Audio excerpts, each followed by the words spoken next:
السلام علیکم ورحمۃ اللہ وبرکاتہ۔ نحمده ونصلي ونسلم على حبیبہ الکریم، اما بعد فاعوذ باللہ من الشیطان الرجیم، بسم اللہ الرحمن الرحیم۔ وقل جاء الحق وزهق الباطل ان الباطل كان زهوقا، صدق اللہ مولانا العظیم۔ جیسا کہ آپ حضرات کو معلوم ہے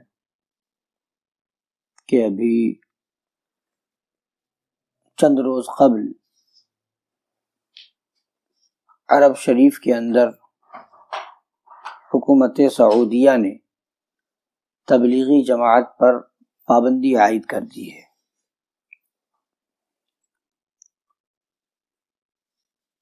اس بات کو لے کر پورے وہابیوں دیوبندیوں میں تبلیغی جماعت والوں میں ایک ہنگامہ برپا ہے، اور اس سے ابھی چند سال چند مہینے پہلے یہی وہابی اور دیوبندی تبلیغی جماعت والے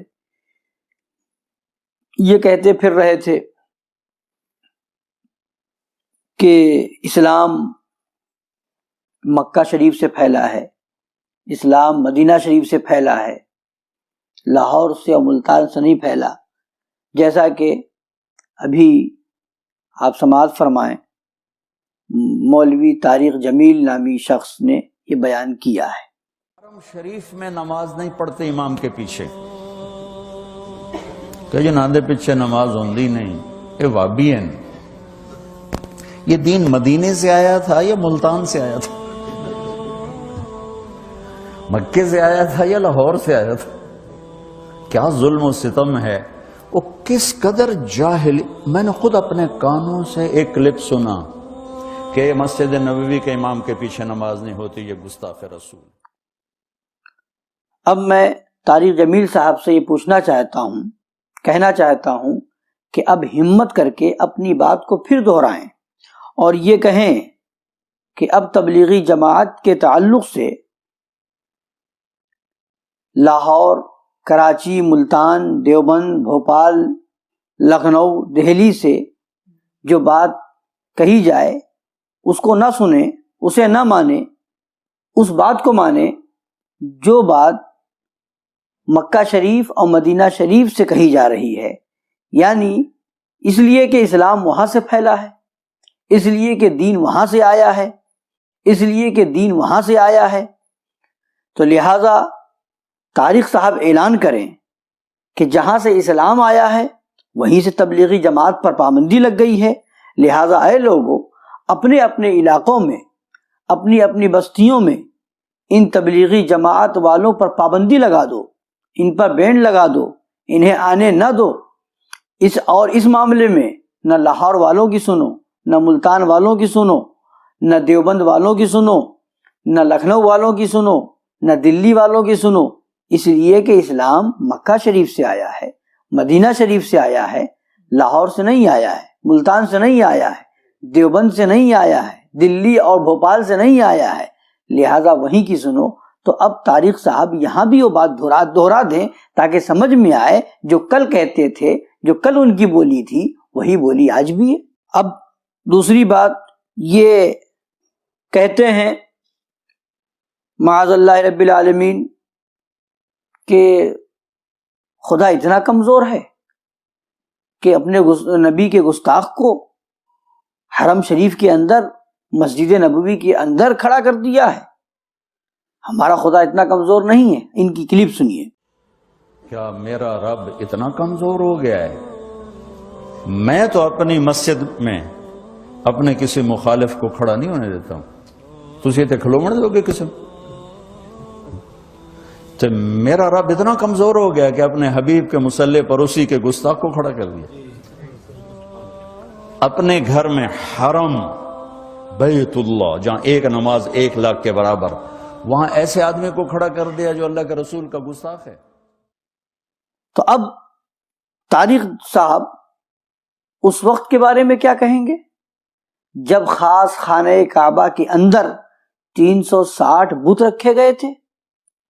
تو کیا یہ کہنے کی ہمت کریں گے کہ اس وقت خدا کمزور تھا معاذ اللہ رب العالمین؟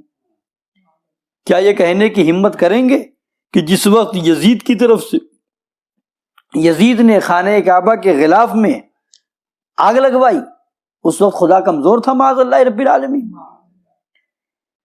جس وقت یزید نے اپنے لشکریوں پر مسجد مدینہ طیبہ کی پاک دامن عورتوں کو حلال کر دیا تھا، کیا اس وقت خدا کمزور تھا معاذ اللہ رب العالمین؟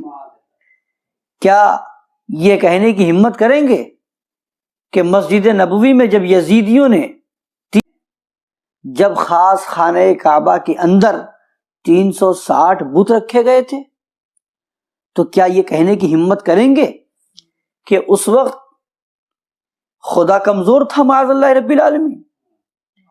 کیا یہ کہنے کی ہمت کریں گے کہ جس وقت یزید کی طرف سے یزید نے خانہ کعبہ کے غلاف میں آگ لگوائی اس وقت خدا کمزور تھا معاذ اللہ رب العالمین؟ جس وقت یزید نے اپنے لشکریوں پر مسجد مدینہ طیبہ کی پاک دامن عورتوں کو حلال کر دیا تھا، کیا اس وقت خدا کمزور تھا معاذ اللہ رب العالمین؟ کیا یہ کہنے کی ہمت کریں گے کہ مسجد نبوی میں جب یزیدیوں نے 3 دن تک اپنے گھوڑوں کو باندھا تھا، مسجد کی حرمت کو پامال کیا تھا، تو کیا اس وقت خدا کمزور تھا معاذ اللہ رب العالمین؟ یہ جاہلوں جیسی بات کر کے قوم کو گمراہ کرنے کی کوشش نہ کریں، بلکہ حقیقت یہ ہے، بتایا یہ جائے گا امام حرم کا ہو یا امام لاہور کا ہو، امام مدینہ شریف کا ہو یا امام دلی اور بھوپال کا ہو یا ہندوستان اور پاکستان کا ہو، دیکھا یہ جائے گا عقیدہ کیسا ہے، عقیدہ اور ایمان کیا ہے۔ اگر اس کا عقیدہ صحابہ اور اہل بیت کے عقیدے پر ہے، ما انا علیہ و اصحابی کے مطابق ہے، تب تو اسے امام مانا جائے گا، اس کی اقتداء کی جائے گی۔ اور اگر اس عقیدے سے پھرا ہے معاذ اللہ رب العالمین اور نیا عقیدہ صحابہ اور اہل بیت اور کربلا والوں کے خلاف عقیدہ گڑھ کر کے وہ نیا عقیدہ پھیلاتا ہے، تو اب ایسے عقیدے والوں کے پیچھے نماز ہرگز نہیں ادا کی جائے گی، جیسا کہ ان وہابیوں اور دیوبندیوں کا عقیدہ ہے معاذ اللہ کہ نبی مر کر مٹی میں مل گئے معاذ اللہ رب العالمین۔ ان وہابیوں کے مولوی اسماعیل دہلوی نے لکھا کہ نماز میں نبی کا خیال آ جائے تو نماز نہ ہوگی معاذ اللہ، اور انسان مشرک ہو جائے گا۔ گائے گدھے کا خیال آ جائے تو نماز ہو جائے گی معاذ اللہ۔ گائے گدھے کے خیال کو نبی کے خیال سے بہتر بتایا معاذ اللہ رب العالمین۔ تو یہ نہیں دیکھا جائے گا امام کہاں کا ہے، یہ دیکھا جائے گا امام کا عقیدہ کیا ہے۔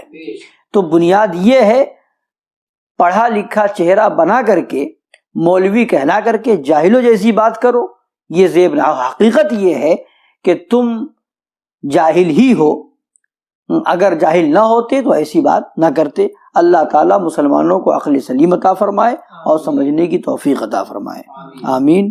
وما علینا الا البلاغ المبین۔